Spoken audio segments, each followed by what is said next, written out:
और जिन दो लोगों ने उसको अपने कंधे का सहारा दे रखा था वो लोग भी कुछ नॉर्मल नहीं दिख रहे थे।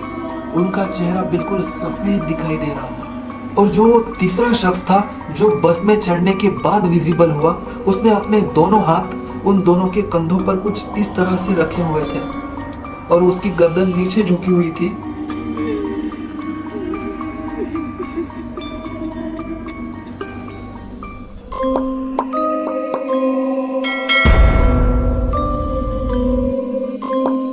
Oh, hello guys, I'm Blackie and you are watching The Blackie Show.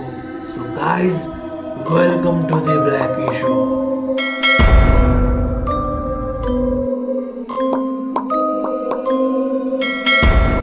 आज की कहानी एक ऐसे अंधेरी रात में हो रहे एक ऐसे बस सफ़र के बारे में है जिस सफ़र के दौरान यात्रियों के साथ बहुत ही अजीब सी घटनाएं घटी थी और जिस घटना के बाद तो कुछ लोगों ने बस में सफ़र करना ही बंद कर दिया था, खासकर इस रूट पर जिसका नाम है रूट नंबर 375।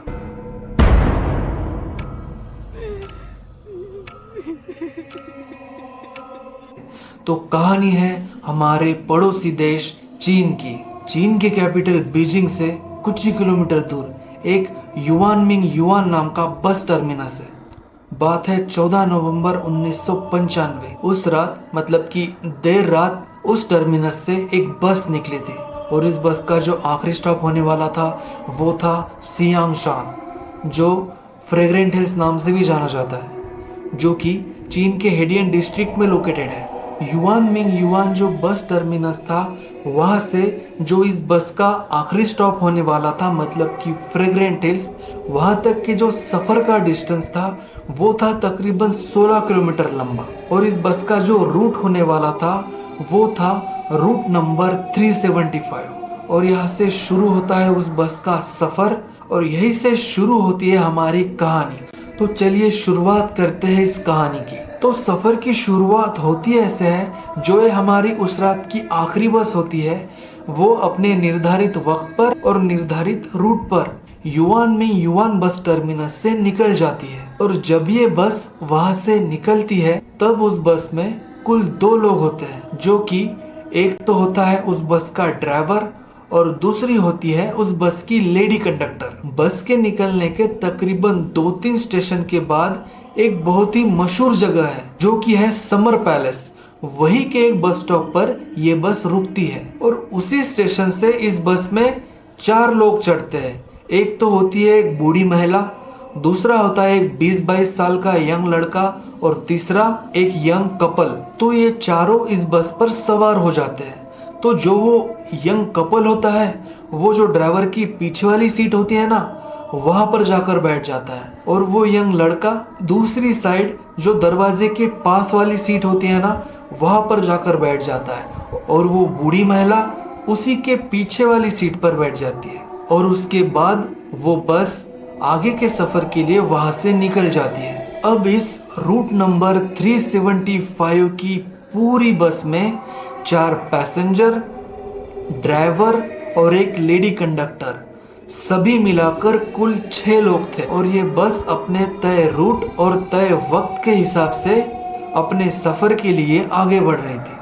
और जिन रास्तों से ये बस गुजर रही थी वो शहर का बाहरी इलाका था और दूर दूर तक इस बस के सिवा और कोई भी गाड़ी नजर नहीं आ रही थी, यानी कि पूरा रास्ता सुनसान था। चारों तरफ सन्नाटा और खामोशी छाई थी और हर तरफ अंधेरा था क्योंकि लगभग आधी रात हो गई थी और उस खामोशी में सिर्फ उस बस के इंजन की आवाज आ रही थी और जोर जोर से चल रही उन ठंडी हवाओं की आवाज आ रही थी। और क्योंकि नवंबर का महीना चल रहा था तो ठंड भी बहुत ज्यादा थी। अब तक सफर बहुत ही अच्छे तरीके से चल रहा था और सफर में आगे बढ़ते हुए 2-3 बस स्टॉप और निकल गए। तभी बस के ड्राइवर को अंधेरे में सुनसान रोड पर 2 लोग नजर आते हैं जो कि बस को रोकने के लिए अपने हाथ हिला रहे थे। मगर बस के ड्राइवर को ये सब देखकर बड़ा अजीब सा लगा क्योंकि वो लोग बस स्टॉप पर नहीं बल्कि बस स्टॉप से काफी दूर बीच रास्ते में खड़े थे। वो भी बिल्कुल अंधेरे में। इसीलिए बस ड्राइवर पहले तो बस को ना रोकने का फैसला करता है और उस लेडी कंडक्टर को भी बताता है कि मैं इस जगह पर बस नहीं रोकने वाला, क्योंकि वो लोग बस स्टॉप पर खड़े नहीं है, क्योंकि इतनी रात को मैं बस स्टॉप के सिवा और किसी भी जगह नहीं रोक सकता। पर वो लेडी कंडक्टर उस ड्राइवर से कहती है कि ये इस रूट की आखिरी बस है और इसके बाद और कोई भी बस इस रास्ते से नहीं गुजरने वाली, तो हमें ये बस इनके लिए रोक देनी चाहिए। तो ड्राइवर भी सोचता है अगर मैंने बस इनके लिए नहीं रोकी तो इन दोनों को रात भर इतनी ठंड में, इतने अंधेरे में, इसी जंगल में रहना पड़ जाएगा। तो ड्राइवर उस लेडी कंडक्टर की बात सुनकर उस बस को उनके लिए रोक देता है और उन दोनों को बस में चढ़ने देता है। तो बस का दरवाजा उन दोनों के लिए खुल जाता है और वो दो लोग बस में चढ़ जाते हैं। लेकिन एक सेकंड, जैसे ही वो दो लोग बस में चढ़ जाते हैं तब इस बात का पता चलता है कि असल में वो दो लोग नहीं, असल में वो तीन लोग थे। उन दो लोगों ने तीसरे शख्स को अपने कंधे का सहारा देकर कुछ इस तरह से पकड़ रखा था कि किसी को वो तीसरा शख्स नजर ही नहीं आया। और जो तीसरा शख्स था जो बस में चढ़ने के बाद विजिबल हुआ, उसने अपने दोनों हाथ उन दोनों के कंधों पर कुछ इस तरह से रखे हुए थे और उसकी गर्दन नीचे झुकी हुई थी और उसके बाल पूरे बिखरे पड़े हुए थे, इसलिए उसका चेहरा कोई भी देख नहीं पा रहा था। और जिन दो लोगों ने उसको अपने कंधे का सहारा दे रखा था वो लोग भी कुछ नॉर्मल नहीं दिख रहे थे, उनका चेहरा बिल्कुल सफेद दिखाई दे रहा था। उन दोनों का चेहरा किसी भी एंगल से एक नॉर्मल इंसान जैसा तो बिल्कुल भी नहीं दिख रहा था। जैसा कि हम सबको पता है कि चाइनीज लोगों की जो स्किन होती है वो थोड़ी सी येलोइश होती है और ये दो लोग बिल्कुल सफेद सफेद नजर आ रहे थे।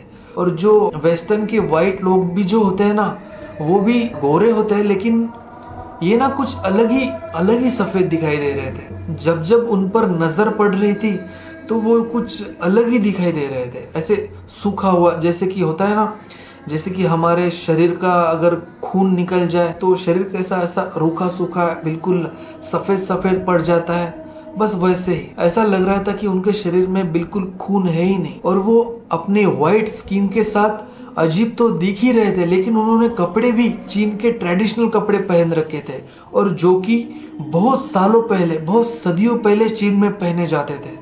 इसके बाद ये तीनों किसी से भी कुछ भी बात किए बिना सीधे जो बस के पीछे वाली सीटें होती ना वहां पर जाकर बैठ जाते हैं और बस आगे के सफर के लिए वहां से निकल जाती है।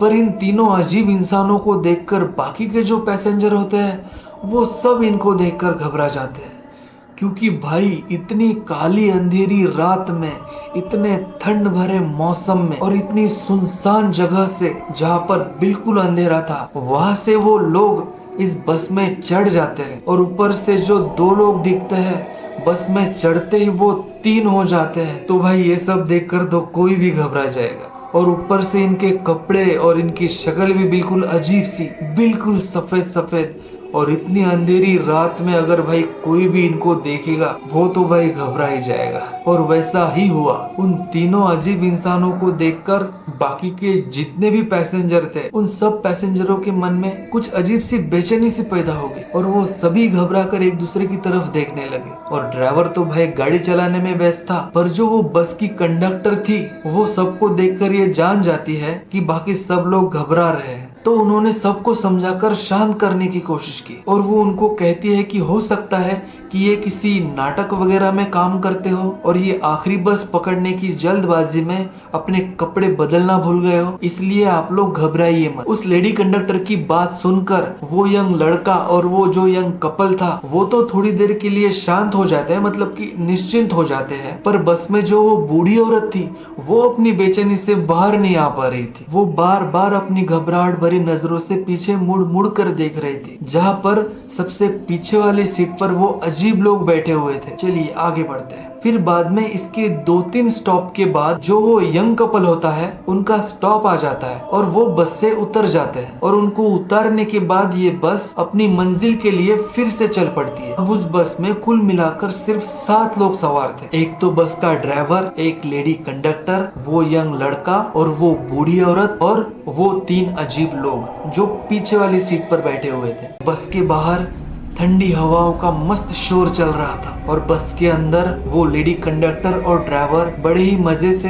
एक दूसरे के साथ हंसी मजाक वाली बातें कर रहे थे। अब तक सफर बहुत ही अच्छी तरह से चल रहा था। फिर अचानक थोड़ी देर बाद जो वो बूढ़ी महिला होती है जो उस यंग लड़के के पीछे बैठी हुई होती है, वो अचानक से अपनी सीट से खड़ी हो जाती है और अपने आगे वाली सीट पर बैठे हुए यंग लड़के पर चिल्लाने लग जाती है और जोर जोर से चिल्लाने लगती है कि इस लड़के ने मेरा पर्स चुरा लिया। और ये सब सुनकर उस लड़के को भी बहुत ज्यादा गुस्सा आ रहा होता है और वो लड़का भी उस बूढ़ी औरत के साथ बहस करने लग जाता है। और इन सब चिल्लम चिल्ली में बस की कंडक्टर भी वहां पर आ जाती है और ये पूछने लगती है कि आखिर हुआ क्या है। और वो बूढ़ी औरत उस बस कंडक्टर को बार बार यही बताती है कि इस लड़के ने मेरा पर्स चुरा लिया, इस लड़के ने मेरा पर्स चुरा लिया। और वो लड़का भी बार बार यही बात बोलता है कि मैं कोई चोर नहीं और मैंने कोई चोरी नहीं की है। और धीरे धीरे उन दोनों का झगड़ा इतना ज्यादा बढ़ जाता है कि वो बूढ़ी औरत उस यंग लड़के का कॉलर पकड़ लेती है और ड्राइवर से कहती है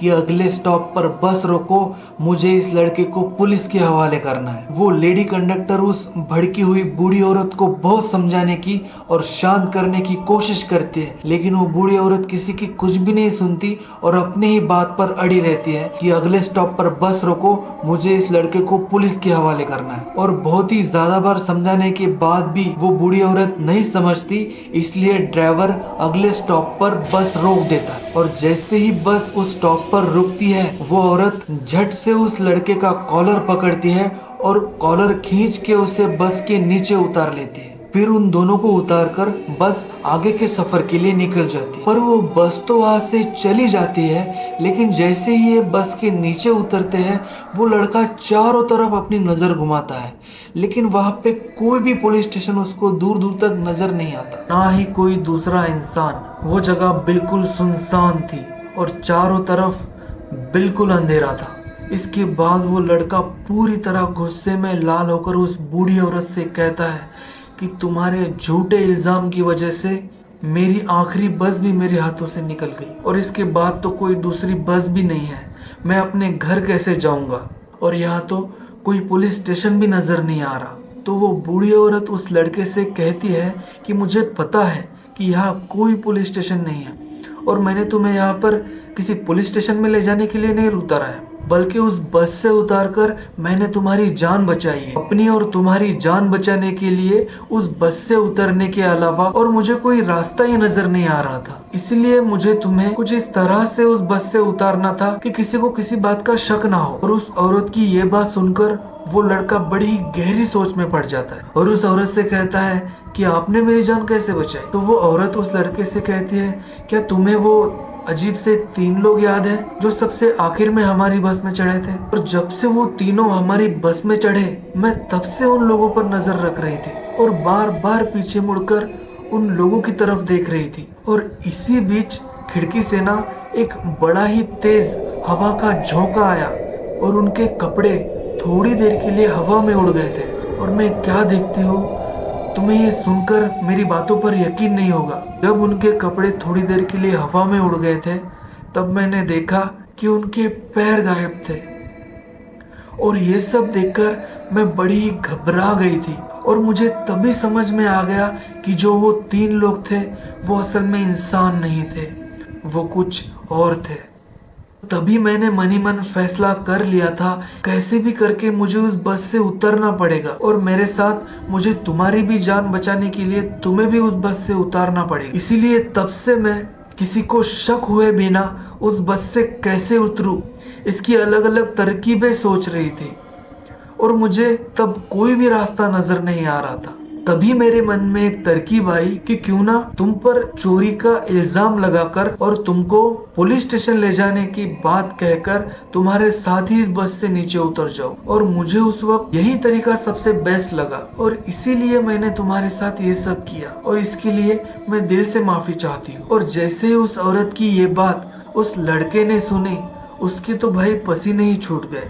जैसा कि आपको पता ही है, जहाँ पर उस बस ने इन दोनों को उतारा था वो जगह बहुत ही सुनसान थी, आसपास कोई भी नहीं दिख रहा था और वहाँ पे कोई गाड़ी मिलना भी थोड़ा सा मुश्किल ही था। इसलिए इन दोनों ने थोड़ी देर पैदल चलने का ही फैसला बना लिया और वहाँ से पैदल ही कुछ मील चलने के बाद उन दोनों को दूर एक पुलिस स्टेशन नजर आया। जैसे उनको पुलिस स्टेशन नजर आता है, ये दोनों भागकर वहाँ पर जाते हैं और पुलिस को उस बस और उन 3 अजीब लोगों के बारे में बताते हैं। और जब ये बूढ़ी औरत उन पुलिस वालों को उन 3 अजीब लोगों के बारे में ये बताती है कि उनके पैर नहीं थे, तो पहले तो पुलिस वालों को लगता है कि ये लोग मजाक कर रहे थे, लेकिन बार बार कहने के बाद पुलिस को ऐसा लगा कि ये इनका वहम भी तो हो सकता है और ये दोनों सच बोल रहे हो।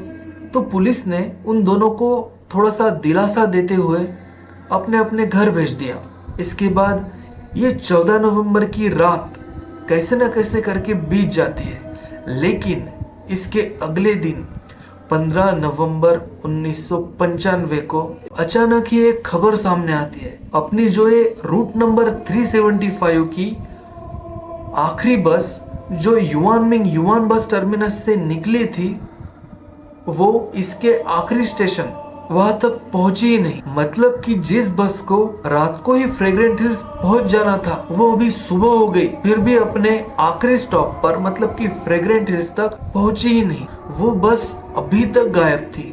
और इतना ही नहीं, गायब सिर्फ बस ही नहीं, इसके अंदर जो ड्राइवर था और जो लेडी कंडक्टर थी वो भी बस के साथ गायब हो गए थे। और उसके बाद बस डिपो स्टाफ ने पुलिस के पास जाकर उस मिसिंग बस की रिपोर्ट दर्ज करवाई। और जैसे ही पुलिस के पास उस बस की मिसिंग रिपोर्ट आ जाती है कि रूट नंबर 375 की आखिरी बस गायब हो गई, तभी उन्हें वो बूढ़ी औरत और वो यंग लड़का वो दोनों याद आते हैं जो पिछली रात उसी बस के बारे में बताने आए थे। फिर उन दोनों को पूछताछ के लिए पुलिस स्टेशन बुलाया जाता है और कल रात उनके साथ जो कुछ भी हुआ, जो कुछ भी घटा, उसके बारे में सब कुछ विस्तार में जानकारी ली जाती है। पर उन दोनों ने वही कहानी दोबारा दोहराई जो उन्होंने कल रात बताई थी, जिसको पुलिस वाले वहम या फिर झूठ समझ रहे थे। पर इस बार उन दोनों की बातों को पुलिस द्वारा बड़ा ही सीरियस लिया गया और उनकी एक एक बात को बड़े ही ढंग से सुना गया। लेकिन कहीं से ये बात मीडिया में लिंक हो गई। इस कहानी को पुलिस द्वारा थोड़ा सा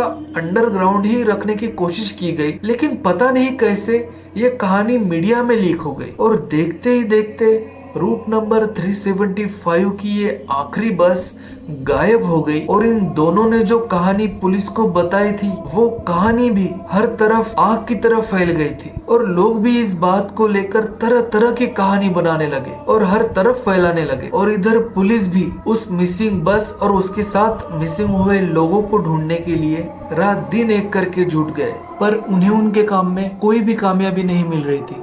और इसी सिलसिले में 2 दिन बीत गए और देखते ही देखते 17 नवंबर भी आ गया। लेकिन 17 नवंबर 1995 को चीन के म्यून जलाशय में पुलिस को एक बस पानी में डूबी हुई मिलती है और एक बड़ी सी क्रेन से उस बस को पानी से बाहर निकाला जाता है और बस बाहर आती है। और थोड़ी सी छानबीन के बाद पुलिस जान जाती है कि ये बस और कोई नहीं बल्कि वही रूट नंबर 375 की आखिरी बस है जो 2 दिन से गायब थी। फिर बस को थोड़ी और अच्छी तरह से तलाशा जाता है। तब पुलिस को उस बस में 3 लाशें मिलती है, एक बस ड्राइवर की, दूसरी उस लेडी कंडक्टर की और तीसरी आप सुनकर चौंक जाएंगे, वो तीसरी लाश उसी इंसान की थी जिसे उन 2 लोगों ने अपने बीच में अपने कंधों का सहारा दे करके खड़ा रखा था और जिसके बाल बिखरे पड़े थे और जो उन तीनों के बस में चढ़ने के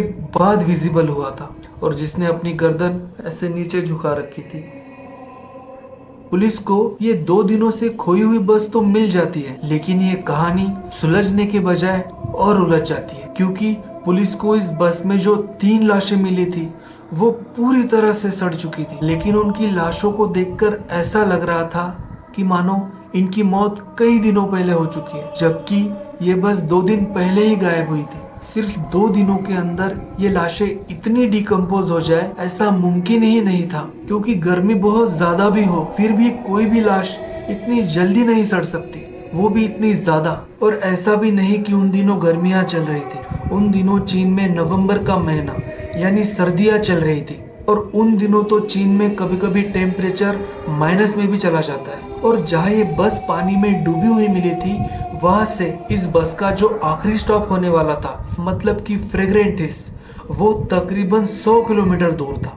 और जब ये बात उस डेपो के कर्मचारियों को पता चली, तब उन्होंने बताया कि ये पॉसिबल ही नहीं है कि ये बस 100 किलोमीटर और आगे चली जाए, क्योंकि उस बस में उतना डीजल ही नहीं था। और ये बात सुनकर तो पुलिस वाले और हैरान हो गए, और जल्दी ही उन्होंने उस बस का फ्यूल टैंक चेक करने का फैसला किया। और जब उन्होंने उस बस का फ्यूल टैंक चेक किया तो सभी डर के मारे सुन रह गए, क्योंकि उस बस का फ्यूल टैंक पूरा ताजे खून से भरा हुआ था। और ये बड़ी ही अजीब चीज थी। इसके बाद पुलिस ने ये बस अपने रूट के हिसाब से जहाँ जहाँ से भी गुजरनी चाहिए थी, उन सब जगह के सीसीटीवी कैमरे चेक किए। तब पता चला कि जहाँ से वो बूढ़ी औरत और वो यंग लड़का इस बस से उतरे थे, वहां तक तो ये बस सभी कैमरे में दिखी, पर उसके बाद ये बस और किसी भी कैमरे में कैद नहीं हुई।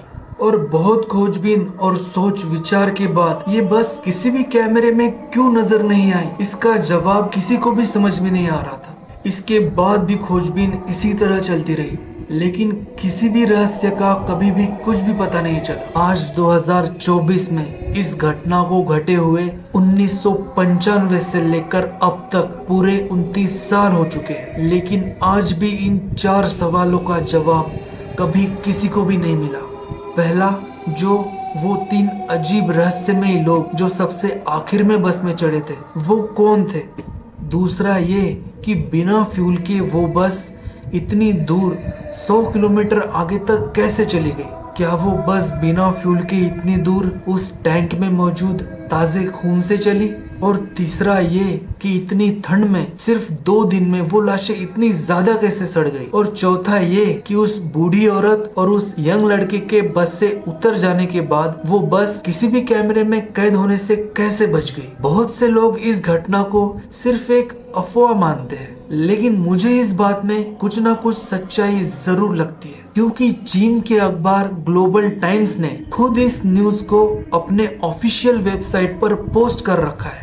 तो जाहिर सी बात है, इस घटना में थोड़ी बहुत तो सच्चाई जरूर है। और हाँ, कुछ लोग इसे सच भी मानते हैं। और मानते क्या, उनके साथ इससे मिलती जुलती घटनाएं खुद घटी हुई है। जैसा कि मैंने आपको इस वीडियो के शुरुआत में ही कहा था, बहुत से लोगों ने तो इस घटना के बाद इस रूट पर सफर करना ही बंद कर दिया था, और बहुत से लोगों ने तो इस रूट को भूतिया ही घोषित कर दिया था। और इतने सालों बाद भी ये कहानी चीन में आज भी जिंदा है, ये कहानी चीन में आज भी सुनी और सुनाई जाती है। सो गाइज, ये थी हमारे पड़ोसी देश चाइना के रूट नंबर 375 के भूतिया सफर की कहानी।